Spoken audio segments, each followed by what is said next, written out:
Welcome to new TV Telugu. Tollywood ప్రముఖ నటుడు అక్కినేని నాగచైతన్య తన వ్యక్తిగత హక్కుల పరిరక్షణ కోసం ఢిల్లీ హైకోర్టును ఆశ్రయించారు.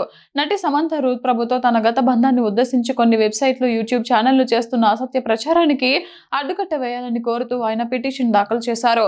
ఈ పిటిషన్ విచారించిన జస్టిస్ జ్యోతి సింగ్ నేతృత్వంలోని ధర్మాసనం నాగచైతన్య ప్రతిష్టకు భంగం కలిగించేలా ఆయన పేరు, ఫోటోలు, వీడియోలను వాడొద్దంటూ మధ్యంతర ఉత్తర్వులు జారీ చేసింది.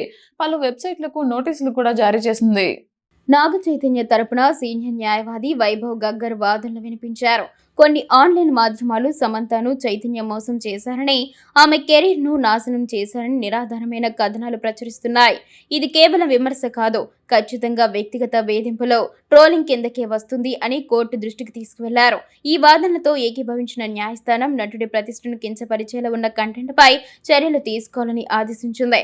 ఏ మాయ చేసావే సినిమా సమయంలో పరిచయమైన నాగచైతన్య, సమంత 2017లో వివాహం చేసుకున్నారు. అయితే 4 ఏళ్ల వైవాహిక జీవితం తర్వాత 2021 అక్టోబర్లో పరస్పర అంగీకారంతో విడిపోతున్నట్లు ప్రకటించారు.